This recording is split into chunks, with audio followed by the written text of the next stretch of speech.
Agora a gente vai falar com a Rosa Alegria. Olha, ela é chique, tá? Pioneira em futurismo no Brasil, mestre em estudos do futuro pela Universidade de Houston, lidera o movimento Teach the Future no Brasil, que promove a alfabetização em futuros nas escolas infantis e de ensino médio, e o núcleo brasileiro do projeto Millennium, rede global de pesquisadores futuristas. Também é co-founder da startup Pangera, Mundo Sem Idade, que promove relacionamentos intergeracionais. Ela está entre as mulheres futuristas mais reconhecidas da América Latina e integra o board executivo da Federação Mundial de Estudos do Futuro. Muito prazer estar aqui com Prazer você, enorme. Rosa. Bom, eu vou me descrever, né? Eu sou Rosa Alegria, eu tenho olhos verdes, cabelo castanho na altura dos ombros, estou usando uma jaqueta cor de abóbora e uma roupa por baixo preta. Estou aqui diretamente do estúdio Crias, em pleno Senac Rio Summit, no Rio de Janeiro. Arrasou. Rosa, queria que você começasse explicando para mim e para todo mundo o que é isso de alfabetização, letramento em futuro. É um movimento novo, né, que está nascendo diante de uma velocidade intensa da mudança. Né? A gente nunca teve mudanças tão rápidas e tão intensas, tão em grande escala. E olhando agora para o passado, a gente viu que não aprendemos a lidar com esse momento de incerteza, de mudança. A gente aprendeu na escola, né, e ainda aprende aquilo que já foi, né, aquilo que é passado. Às vezes a gente não lembra de datas, tem que decorar. Né? A gente estuda ciência, que também é muito importante, né? Mas a ciência também é algo que é absolutamente concreto, empírico, tem que ser provado, ou seja, tanto história, né, quanto a ciência e quanto outras ciências aplicadas, elas estão na base daquilo que é concreto, provado. E são importantes, muito importantes, porque são referências do pensamento da nossa história civilizatória. Agora, o mundo do jeito que está hoje requer novos campos de aprendizagem, que não somente aqueles que são provados, aqueles que são registrados. O campo do desconhecido é um campo muito interessante para ser estudado e ser explorado. Então, a proposta do letramento de futuros, que é uma proposta que já vem de muito tempo, né? Eu já estou nisso há 23 anos, mas já instituído na agência da ONU, que é a Unesco. A Unesco, desde 2012, criou uma cátedra de letramento de futuros, que se baseia no ensino das habilidades de pensar adiante, de pensar no futuro. E quando você pensa no futuro, você amplia a sua imaginação. A gente fortalece a nossa possibilidade de imaginar coisas realmente novas. E a sociedade está precisando de fortalecer o imaginário. Olha, você falou para mim que em 2012 a Unesco cria essa cátedra e eu tenho ouvido cada vez mais falar em letramento de futuro, futurismo. Por que isso agora tá vindo assim com tudo? Tem alguma coisa a ver com a pandemia? Eu vou chutar, porque tudo é culpa da pandemia. Olha, eu estou nisso há 23 anos e sempre nós estivemos em crise de como divulgar, como traduzir, passar para o mundo essa profissão. Porque o futuro é algo tão impalpável, logicamente ainda não existe, que as pessoas têm resistência em entrar nele. Né? Não só resistência, como tem medo. E muitas associam estudar futuro, como algo esotérico. Né?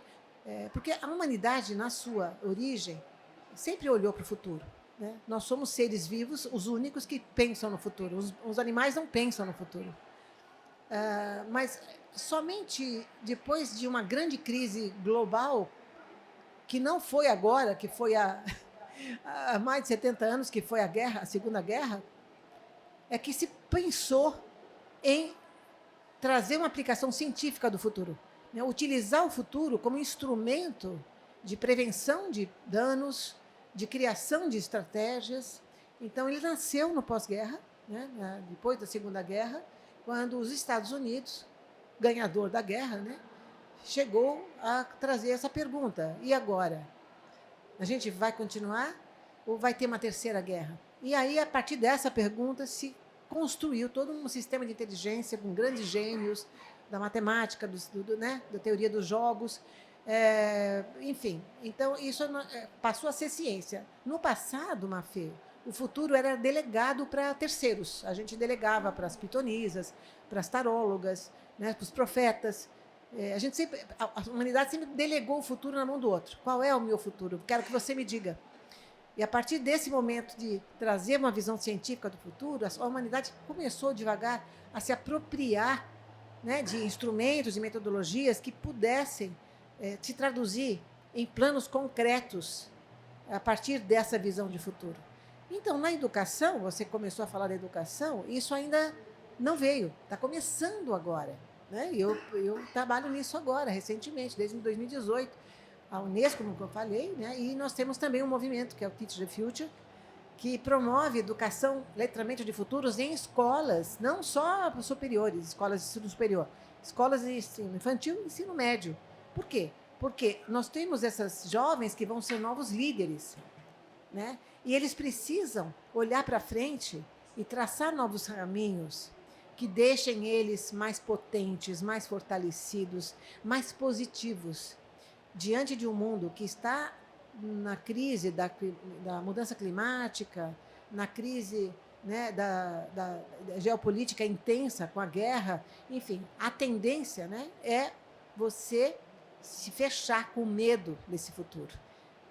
E o letramento de futuros, ele, através de métodos e ciências, né, que nós aplicamos várias nesse processo, ele permite a esse jovem olhar para frente e ele mesmo protagonizar a mudança que ele quer ter e a mudança que ele quer criar no mundo. Então, traduzindo em miúdos, ele pode talvez criar uma profissão nova que não existe ainda, né? Ele percorre aquele território desconhecido, a gente faz trabalhos com isso, permitimos com que eles, através de ferramentas que a gente tem, ele pode criar modelos de cidade nova, que é coisa mais linda do que um jovem, uma criança, um adolescente criar uma cidade que ele sonha e que pode propor para o prefeito da cidade dele, né? Criar novos modelos de vida, novas tecnologias, né? Enfim, é infinito o campo de possibilidades que o futuro oferece. Criar a partir dessa imaginação de futuro, né? Porque a gente está muito acostumado a criar baseado no que já tem. Exatamente. E meio que é isso que não dá mais para fazer, né? Agora, então, só para ver se eu tô entendendo certo. A gente não tá falando aqui de prever o futuro. Qual a diferença? A primeira coisa que a gente aprende, eu estudei na escola, né? Fiz uma escola de futurismo. A primeira coisa que eu aprendi quando eu entrei na sala de aula nos Estados Unidos não fazemos previsões. Então, eu tenho que quebrar com essa história de você tentar sempre prever aquilo que vai acontecer. Nós não temos essa capacidade. A gente não consegue prever aquilo, né, que ainda não aconteceu. E muitas mudanças acontecem. Antes era até mais fácil. No século XX era até mais fácil. Hoje você não consegue, porque é muito mais rápido. Então você corre o risco de dar com os burros na água, porque é difícil. A gente projeta, é diferente.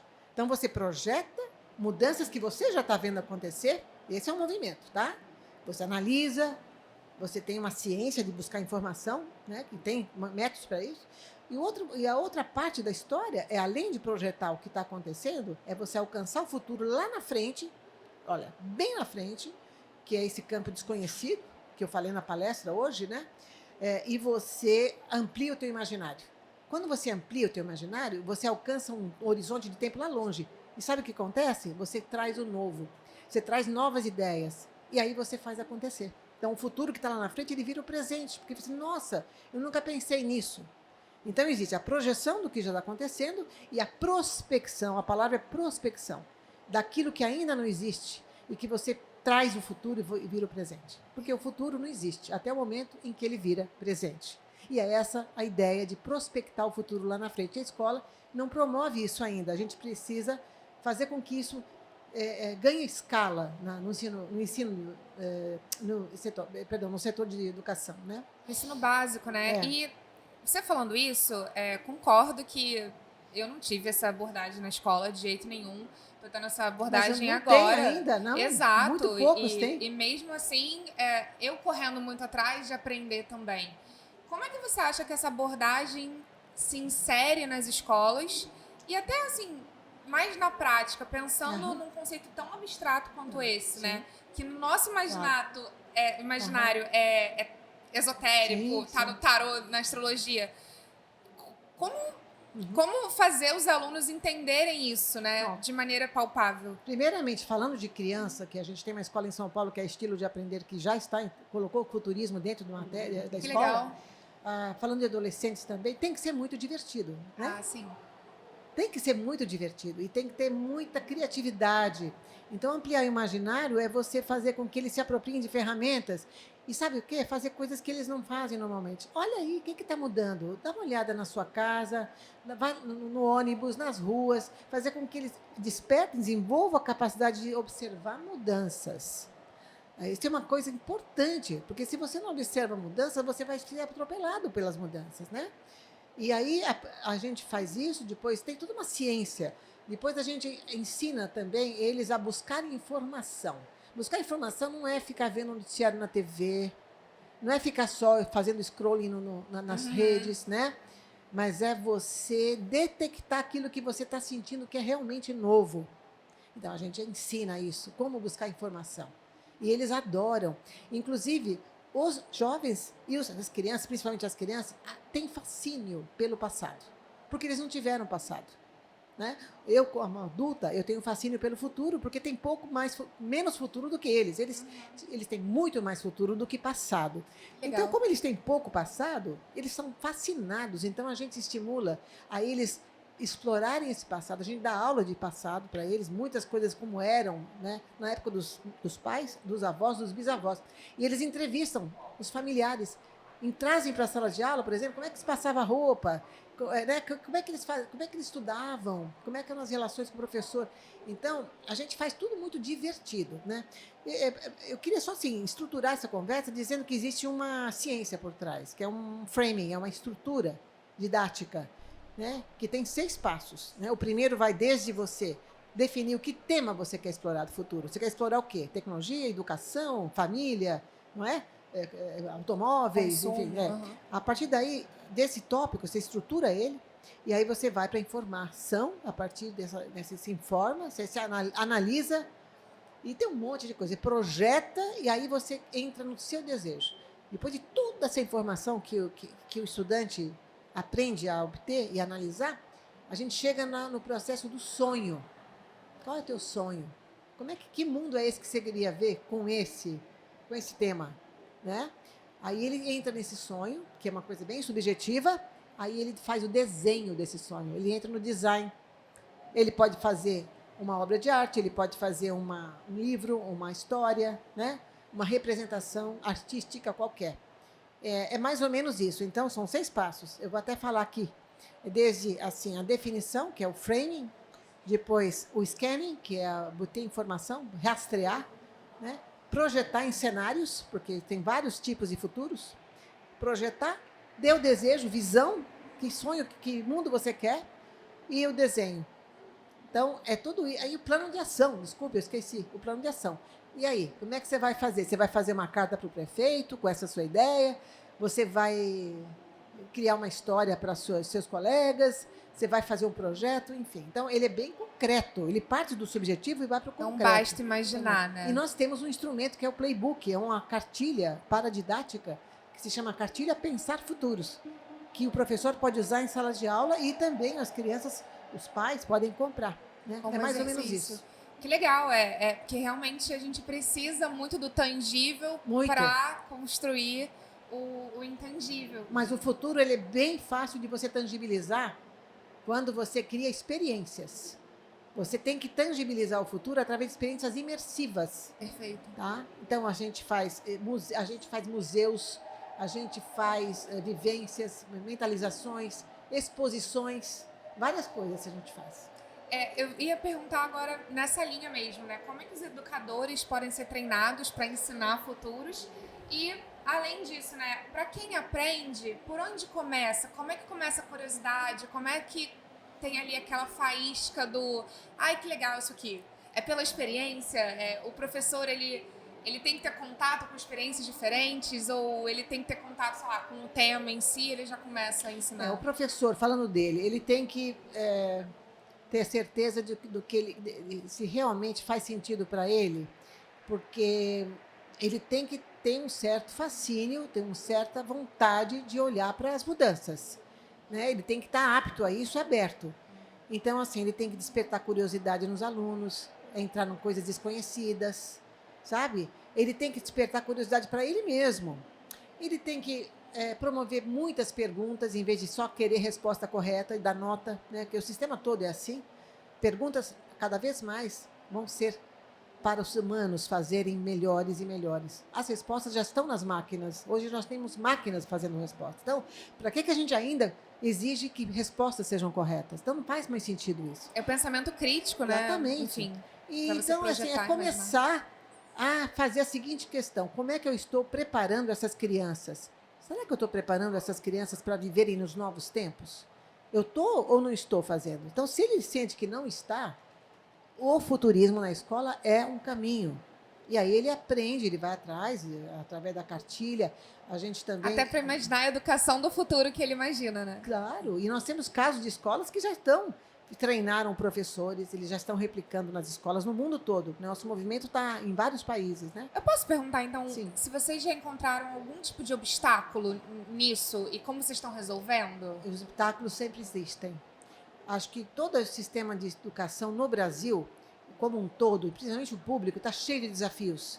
Não é? Muitos desafios, muitas resistências, porque existem mudanças a cada momento. Esse novo ensino médio, ele veio muito bem positivamente, mas ele trouxe uma mudança muito assim imprevista ainda, né? Pouco preparada. Né? Exatamente. Então, a gente pegou essa fase. Então, quando a gente ia para as escolas e pedia, olha, vocês querem pensar em trazer o futuro? Ai, não, agora não. É interessante, mas a gente está tão perdido agora com essas outras mudanças. Então, a gente precisa ainda digerir. Não é algo que as escolas compram de uma hora para outra, porque existe toda uma cultura pré-industrial no nosso sistema de ensino que não saiu dele ainda. Nós estamos com o ensino, em alguns momentos, do século XVIII, do século XVII. Nós estamos preparando gente para o século XXI com métodos do século XVII. Né? Então, não é de um dia para outro que isso vai revolucionar. Então, o que depende? Depende daquele diretor que é visionário, depende daquele mantenedor que tem a cabeça aberta, sabe? É essa liderança que traz a mudança para a escola. Então, a gente começa aí, pelo diretor, pelo mantenedor, pelo fundador, né? E aí passa a cascatear pela escola. Diretores, mantenedores e fundadores. Espero que vocês tenham pegado assim direto aí. Se você é visionário, você sabe que... Não, e sabe qual é a vantagem? É você ser uma escola inovadora. Exato. Ser uma escola de preferência, é uma escola que chega na frente. Claro. Tudo é inovação. Exato. Então, você trazer uma coisa nova, você já vai atrair muito mais, né? Pessoas e alunos. Perfeito. Eu queria perguntar um pouco, porque você também tem essa experiência com a Pangera, né? Uma startup, e você fala sobre esses relacionamentos intergeracionais. Você falou um pouco das crianças com seus bisavós, eles fazem entrevistas e tal. Não deixa de ser, né, um relacionamento intergeracional que a gente acaba perdendo em alguns pontos, mas como isso se relaciona com a visão de futuro e como que a gente pode fazer mais isso acontecer como sociedade mesmo? No passado, lá no começo do século XX, a gente nem conseguia, às vezes, conhecer os avós, porque as pessoas morriam mais cedo. Eu mesma não conheci metade dos meus, eu tenho dois avós, eram dois avós paternos, eu conheci só uma avó que viveu mais. Hoje nós temos, vivendo juntas, 6 gerações. Não uma, nem duas. Então, essas 6 gerações, elas estão vivendo os mesmos dilemas e pressões e desafios do mundo. Então, hoje, existe essa realidade pela primeira vez na história. Nunca teve 6 gerações juntas. Só que ainda existe um sistema inventado, criado pela economia, pelo sistema econômico, que é para cada um é diferente do outro. Então, vira aquela letrinha, sopa de letra, né, que se fala? Os números, os X, Y, Z. Das gerações, né? Geração e se cria X, essa história de um ser diferente do outro, de um não gostar do outro. A gente fica se colocando em caixinhas também, caixinhas. Né? Será que todo mundo se identifica com aquela caixinha? Né? Será que você, Mafê, se sente definida por uma idade que está no documento? A idade talvez não mais te define. Eu tenho 15 anos, gente, vocês podem reparar. E eu tenho, às vezes, 8, quando eu estou com meus netos. Então, assim, não faz mais sentido. Então, o mundo do jeito que está, olhando para o futuro, tendo essas 6 gerações, vamos acabar com essa história de tirar essas caixinhas. Rosa, eu queria falar um pouquinho agora, porque você é cofundadora da Pangera, né? Uma startup que fala sobre relacionamentos intergeracionais. Você falou da história dos bisavós e dos bisnetos, esse contato que as crianças têm, não deixa de ser, né, esse tipo de relacionamento. Mas como que você acha que esse tipo de relação intergeracional pode ajudar a construir essa visão de futuro? E o que a gente pode fazer como sociedade para expandir isso, né? Não ficar só dependendo do ensino nas escolas. Bom, esse relacionamento intergeracional é uma oportunidade sem precedentes na história. Pela primeira vez, nós somos 6 gerações juntas, vivendo nas ruas, nas escolas, daqui a pouco nas empresas, nas casas, nas cidades, enfim. Lá no começo do século XX, a gente só chegava a conhecer 2 gerações no máximo, né? Eu mesma, que sou do século passado, tenho mais de 60 anos, eu nem cheguei a conhecer meus avós, conheci uma só. Hoje, você tem 6 gerações juntas. Então, certas coisas passam a não fazer mais sentido, como, por exemplo, você classificar pessoas por letras, né? Por nomes, Geração por etiquetas. Y, Isso, X. que se chama sopa de letras, né?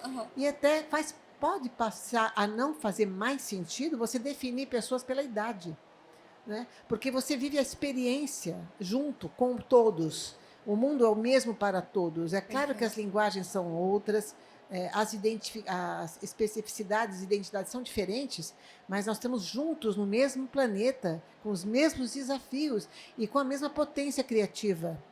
Então, não tem nada mais rico do que você juntar voz, né, gente de idade, gente com menos idade, criando juntos com diferentes matizes de pensamento, mas com objetivo comum. Então, a intergeracionalidade passa a ser uma nova fronteira do futuro.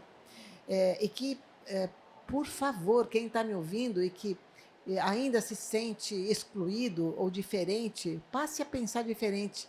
Você não é uma letra, você não pode ser definido por uma identidade rígida, e nem porque você tem X ou Y, 40 anos ou 80, você tem a potência de uma vida inteira, e a longevidade está aumentando, né? Hoje a gente pode ter no mundo alguém, talvez seja você, hein, Mafê, que vai viver mais de 120 anos. Amém.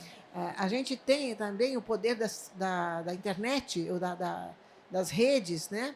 Que horizontaliza todos ao mesmo tempo. E uma memória que fica também. Uma memória que fica. Então, uma pessoa de 80 anos pode estar usando o mesmo jogo do que um garoto de 20, né? E outra coisa, o outro fenômeno é aquilo que o Bauman, né, o filósofo polonês, sempre falava, do mundo líquido. Nós estamos vivendo cada vez mais um mundo que se dilui em conexões, né? Então, a pós-modernidade, ela subjetiva o que é idade. Idade não é mais um registro cronológico somente.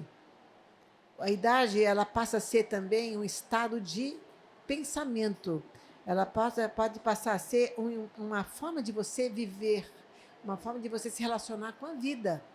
Então, a idade subjetiva começa a ser mais importante, talvez, até do que a idade objetiva. Então, tem todos esses fenômenos que já não colocam, não trazem mais razão para que a gente se dilua, que a gente se separe, na verdade, em paredes. E essas paredes, elas separam e elas criam conflitos. Existe todo um sistema cultural que quer criar conflito para separar a gente, porque o mercado depende da segmentação. Vende mais para um, vende mais para outro. Então, isso não pode continuar. É uma eficiência, uma busca por uma eficiência que não faz muito sentido quando a gente pensa no futuro, na cocriação desse futuro. Não, né? E a gente está atravessando um mundo que requer soluções criativas, e só a diferença de idades é que vai criar isso, entende? Exato. Tem um manifesto que a gente criou, e eu convido todo mundo a ir lá no YouTube, você vai lá e fala, Pangera Mundo Sem Idade, é um vídeo curtinho, que mostra nosso pensamento sobre isso. Muito legal. Eu queria, então, falar um pouco de como que a gente sai dessa visão de espectador para ser um co-criador de futuro. E como que as pessoas até de 70 anos podem fazer isso, né? Primeiro, você tem que parar de só querer ouvir futuros que são profecias, né? Pessoas que, tudo bem, são conhecedores, são especialistas, mas nem sempre eles são os donos da verdade. Então, você não fica só destinado a ter um futuro que os outros falam para você que você vai ter. Porque talvez aquele futuro não é o seu futuro. O melhor futuro é aquele que você quer, o futuro seu, genuíno. Então, isso não vem do nada. Você tem que entrar em contato com o seu desejo. Aí tem ferramentas para te ajudar. Então, a primeira coisa é essa, é você criar o seu próprio futuro, que a gente chama de descolonização de futuros. A gente não pode ficar sendo colonizado pelo futuro de outras pessoas. Aí vem o medo, né? O robô vai acabar com a minha profissão, né? O robô vai invadir a sociedade. Não.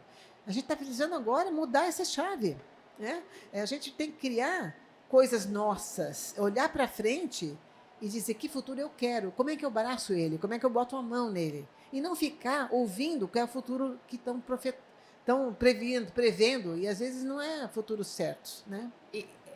É até essa quantidade de profecias faz com que o medo cresça, né? Do tipo, muito, tá todo mundo falando muito. por todos os lados, então deve ser isso mesmo que vai acontecer, né? Exatamente. É interessante que você falou isso de descolonizar o futuro, e você trouxe também a coisa da tecnologia vai roubar meu emprego.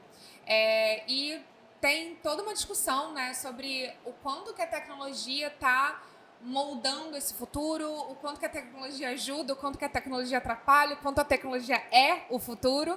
E, ao mesmo tempo, como a tecnologia traz o futuro, um futuro enviesado, um futuro colonizado, né? Porque quem está construindo essa tecnologia é o norte global. Né? Nós, como sul Exatamente. Global, estamos aí. Ah, legal, chegou essa tecnologia, ela não me enxerga.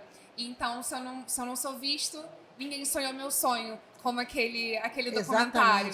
Então, como que você enxerga o papel da tecnologia moldando futuros e como a tecnologia poderia ajudar? A gente está numa fase de transição histórica que a gente precisa escolher certo. Não tem mais tempo de errar. A gente errou muito na história da humanidade. Estão aí as emergências que nos impedem de errar. Então, saindo da Revolução 4.0, que é essa automação radical, que está gerando esse medo de máquinas substituírem os humanos, a gente virou refém das máquinas. Então, estamos vivendo uma época em que os humanos têm que ser produtivos e têm que ser robotizados. Tem gente que estuda produtividade para competir com o robô. Isso é absolutamente insano, é impossível. E também essa era em que robôs passam a ser humanizados. Tem algo errado.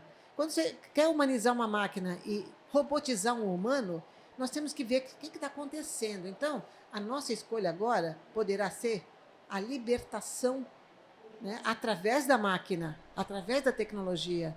Porque hoje a gente ainda está escravizado pela tecnologia. Uhum. Pô, a gente não tem tempo, a gente não pode ter... A contemplação se perdeu, né? Pessoas ansiosas, deprimidas, e o uso ostensivo e abusivo da tecnologia. Nós temos que nos libertar disso e tirar proveito delas. Ou seja, trabalhos rotineiros, chatos, cansativos, vamos passar para as tecnologias e vamos nos libertar fazendo aquilo que a gente sempre quis. Ou aquilo que a gente ainda não sabe, mas que vai poder fazer. E tem coisas que só os humanos vão poder fazer. Então, a grande revolução, Mafê, não é a nova máquina que vem pela frente agora, o pós-ChatGPT. O que vem da inteligência artificial? Com todos os perigos que rodeiam todo esse processo, a gente tem que olhar que essa inovação real vai ser do humano. O que é essencialmente humano, que vai fazer diferença para esse mundo, dar um shift. E esse shift vai provocar bem-estar, vai provocar harmonia e vai provocar sustentabilidade. Vamos parar de pensar que é só máquina. O humano está aí. A gente tem um desafio também nesse mundo tecnológico, que é se diferenciar, se desvencilhar de alguma forma da quantidade de conteúdos massificada, pasteurizada, tudo igual o tempo todo. Porque se você simplesmente deixa na mão da tecnologia, a tecnologia vai fazer mais do mesmo, né? Então, tem um desafio aí de entrar em contato com esse imaginário que ninguém imaginou, ou que você imaginou para si, que não necessariamente foi imaginado por você. Como lidar com isso? Como você descobre esse imaginário no meio de tanta informação? Uau! É realmente um desafio, né? Porque a gente, como a gente falou agora, né, nós estamos assim meio que competindo com as máquinas, ocupando espaços indevidos pelo uso indevido da tecnologia. A imaginação, ela vem do vazio. Se confunde muito o que é imaginação com ideia, geração de ideia. Então, tem empresas que colocam puff colorido, muda o design da sala, vamos ser criativos, né? Vamos jogar ping-pong, né? Mas, ó, tem tempo, vai lá. Não é na porrada que você gera ideias. A ideia, ela é um produto do imaginário. E esse imaginário não vem na porrada também. Sabe o que é? Você tem que esvaziar a mente. Você tem que dar um reset. Você tem que ficar sem pensar, sem fazer nada. E a O gente não ócio consegue, criativo. a gente perdeu essa capacidade, né? Porque a gente está sempre ocupando o espaço vazio. Não vai dar em nada. Então você tem que espaciar. Tem muita empresa aí, né, que pensa que está gerando ideia, mas poderia ser muito melhor. A escola, a gente falou de escola. Será que a escola promove esses espaços, né, de imaginação? Estudos estão mostrando, e isso é triste e é grave, né, que a criatividade humana está diminuindo. Nós estamos, como humanidade, somos bem menos criativos do que éramos há 200 anos atrás, com todas as máquinas, com todos os recursos que estão sendo criados. Como a gente vai sair dessa enrascada em que o mundo está, com tantos desafios, com imaginação para baixo, com criatividade em baixa? Não tem outra saída, não é no chat GPT. O chat GPT, ele responde aquilo que é pergunta criativa. Você tem que saber fazer pergunta para ter uma resposta boa. Perfeito. Né? Então, vamos resgatar esse humano. É a verdadeira inovação. E vamos nos libertar, criando um novo. Mas temos que dar um reset. Não dá para continuar desse jeito. E a próxima revolução vai ser essa, da conciliação entre o humano e a máquina, uma perfeita harmonia. Por mais que seja utópico o que eu estou falando, não deixa de ser possível acontecer isso. Você vai construir esse futuro, com certeza. Eu desejo muito e acredito nele. Com certeza. Bom, queria te perguntar mais pessoalmente, como é que a sua formação em estudos futurísticos te ajudou na sua carreira, a chegar onde você está agora, está te ajudando? Eu sempre fui futurista e não sabia, desde que nasci. Desde que eu comecei a olhar para o céu, lá com 10 anos, isso é muito corrente nas crianças, eu quero ir para a Lua. E eu ficava olhando as estrelas, porque eu sentia uma atração indescritível pelo desconhecido, pelo mistério. E eu olhava para aquilo e falava, como é que deve ser esse mundo, né? E aí eu fui estudar num lugar que ficava do lado da NASA. Imagina. Em Houston, né? Eu sou em Houston, quando eu era lá, né, a estação do lance da Apollo 11 foi lá. Como me ajudou? Primeiro que quando eu comecei a trabalhar em corporações, eu vim do mundo corporativo, eu sempre era aquela que ficava perturbando as pessoas. Gente, mas tem isso, está mudando, vocês não estão vendo. Vamos abrir essa janela do pensamento, olha lá, né? Ai, Rosa, depois a gente conversa, não dá tempo. Então, eu sempre fui pessoa ligada à visão de futuro da empresa, tendências e tal. Aí eu saí do mundo corporativo, então fui estudar o futuro de uma forma científica. O que fez me ajudar é acreditar, né? Estudar o futuro é acreditar no seu protagonismo, não ser refém daquilo que você espera que seja o futuro. O futuro você não espera acontecer, porque senão você pode se dar mal. Então, o que me ajudou foi, primeira coisa, a grande revelação é que o futuro ele não é singular, não é um destino. O futuro é plural. Ele tem caminhos que você percorre e escolhe. Não, você não está predestinado a um futuro que talvez você não queira. Então, isso faz toda a diferença na vida da gente. Quando você pode botar a mão nele, né? E pode ser protagonista, em vez de deixar na mão de alguém. Então, isso me ajudou demais, a ponto que eu trago isso, compartilho em eventos como esse, né? Coloco isso nas escolas, né? Em todos os sistemas, que o ser humano tem uma capacidade infinita de criar. Não é de receber, porque só se você for esperar o futuro, você vai ser refém de algo que não quer. Né? Então, acho que outra coisa que me ajudou, mais uma coisa, são várias, mas eu vou reduzir, começar a se sentir menos desconfortável com a incerteza, porque a incerteza ela dá dor no estômago, ela dá medo, dá ansiedade.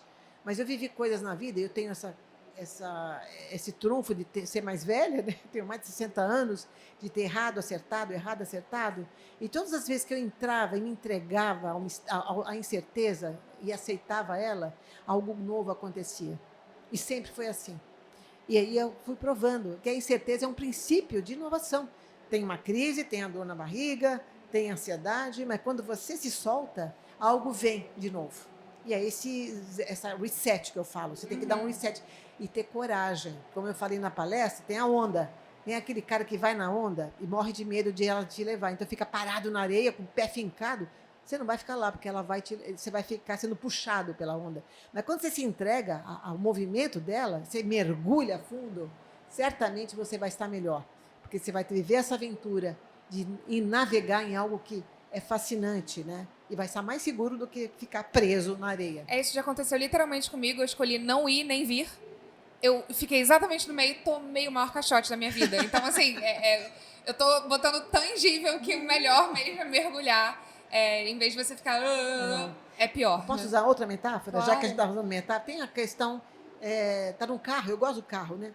Você normalmente olha para o retrovisor, mas se você só olha para o retrovisor, você vai cair num precipício, vai cair num buraco. E a gente, do sistema de educação e na vida, a gente só olha mais para trás. Aquilo que foi. Liga o farol, olha só que diferença faz. E o farol vai te alcançar lá na frente, você vai ver coisas lá na frente.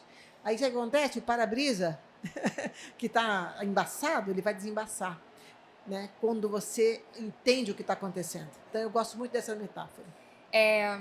Eu tinha uma pergunta aqui, na verdade duas, que são quais as outras habilidades, né? Porque futurar, né? Vou usar como verbo, é uma habilidade, sim, que você consegue aprender. Que você aprende. Que você aprende. Mas, além disso, você precisa desenvolver habilidades, né, no entorno. E eu ia perguntar também como é que os jovens conseguem abraçar o desconhecido para encarar isso. Só que você falou na sua história duas coisas que eu acho que é importante a gente falar aqui. E óbvio que você, por favor, acrescente, mas curiosidade e coragem. Que outras habilidades você acha que... Pensamento crítico. Muito bom. Não aceitar aquilo que, principalmente em época de fake news, olha só, você tem que desenvolver, isso já tem na Finlândia, eu fui para lá agora há 2 meses, existe matéria de alfabetização de mídia, né, midiática, que ensina você cientificamente a detectar o que é fato, o que é mentira. Então, assim, pensamento crítico, questionar, não aceitar tudo que você lê, sabe? Outra coisa, curiosidade, seja um curioso, assim, intensivo, tá? Um curioso, assim, de alta voltagem. A curiosidade vai te levar a caminhos muito incríveis, vai te levar longe, né? E aquilo que eu falei agora, que é difícil nessa juventude, né? Que é toda permeada por mídias, mas entrar no silêncio, procurar zerar um pouco, entrar em contato com o seu momento. Porque tem o futuro lá fora, que está assustando demais. Você vê na televisão, né? Você sai correndo, porque só tem muita coisa ruim, e o bom não se fala, mas tem o futuro aqui dentro de você. Você está acobertando ele, você está afogando ele quando você só olha para fora. Você tem que olhar para aquilo que está nascendo. Que desejo você tem? Como é que se conecta com aquilo que está acontecendo? Esse é o futuro mais importante e que vai mudar o mundo. Se todo mundo entra em contato com esse futuro aqui dentro, com o seu desejo, e dá as mãos, porque juntos nós vamos criar. Sozinho a gente não vai a lugar nenhum. Perfeito. A cocriação. Isso a gente vai mudar o mundo, eu tenho certeza. Muito bom. Tenho as últimas perguntas aqui. Eu queria perguntar como você acha que as políticas públicas podem apoiar essa educação voltada para o futuro? Simples. Aquilo que eu estou perseguindo há alguns anos, né? É realmente olhar, reorientar o espaço temporal, não só na educação, como a gente tem falado, mas na política mesmo, na forma de governar o país. Um país que não tem projeto de nação, ele não vai longe. Um país que reinventa o futuro a cada 4 anos, a cada eleição, ele não vai longe. Ele vai ser um país cada vez mais fragmentado. Um país que não inclui a sua coletividade nesse sonho, nessa concepção de nação para o futuro, ele não vai longe, não é sustentável. E trazendo um pouco um estudo que foi feito em 1950 e alguma coisa, científico, que as sociedades que acabaram no mundo, na história da humanidade, foram sociedades que não tinham visão de futuro coletiva e que eram pessimistas, que não tinham horizonte. As que hoje existem, até hoje, são as que tinham um caminho a seguir juntas. Então, assim, nós precisamos ainda acreditar que é possível juntarmos todos, cocriarmos, parar de ser vítima, não só de vítima, a gente cocriar juntos, protagonizar o que é possível criar. Entre idades, entre raças, né? Entre ideias, entre visões de mundo. Essa diversidade é absolutamente necessária. Eu não acredito que vai haver mudanças, cada um na sua. Não andar. O mundo não tem mais espaço para isso. Nós temos que estar juntos. Perfeito. A era feudal acabou, né? Não dá para voltar a ela. E eu queria saber, na sua visão como futurista, como estudiosa do futuro, quais são os insights e tendências que você consegue enxergar para educação e tecnologia nos próximos anos? Como você vê isso caminhando junto no Brasil? Eu acho que tem várias coisas, né? Eu não sei se eu consigo falar de todas, né? Mas eu acho que tem gente que fala mais que eu. Mas a primeira coisa que eu vejo é a personalização do estudo, do ensino. A tecnologia sendo capaz de rastrear, hackear a sua identidade e atender você na sua especialidade. Não vai ter mais gente que tem problemas de aprendizagem ou não. Todo mundo tem potência. Só que não existe uma tecnologia que enxergue no fundo, no seu fundo, na sua identidade. Então, acho que esse vai ser o grande poder. A gente vai conseguir horizontalizar todas as potências através da identidade profunda de cada ser.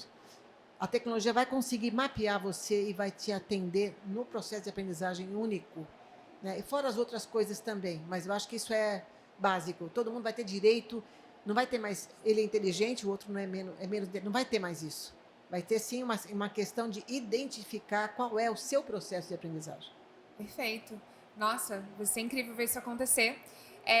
Uma última pergunta para a Rosa: o futuro do trabalho é? O futuro do trabalho é libertação. É um futuro desejado da minha parte. É um futuro que é possível diante de tudo que a gente já tem de recursos e diante dessa crise que a gente vive. A gente não vai conseguir mais ir além com tanta depressão, com tanto medo, né? Com tanta submissão à máquina. A máquina foi criada para facilitar a vida da gente. Então, agora, com a renda básica universal, que está sendo experimentada no mundo todo, com acesso a essas tecnologias que têm seus perigos também, nós temos que olhar, vigiar. Mas a gente chegou agora num momento em que o humano ele não pode ser mais escravo do trabalho. A gente hoje é valorizado pelo tempo que a gente não tem. A gente não é valorizado pelo tempo que tem. Isso não era assim. Né? Na Idade Média, quem não tinha tempo eram os servos, eram as pessoas menos qualificadas. E os que tinham tempo eram... E hoje é o contrário. Então, a gente precisa rever essa relação com o trabalho. Sim, é bom trabalhar, mas um trabalho que te liberte, que te traga alegria e que te faça você viver a potência do que é realmente humano, da sua humanidade. É esse, para mim, o grande passo da agora para frente, a próxima revolução, que se chama a pós-digital, Revolução 5.0. Meu Deus, pós-digital, não tem nem roupa para isso. Rosa, muito obrigada. Pessoal, a gente continua com a série de entrevistas com os painelistas do Senac Rio Summit e até a próxima.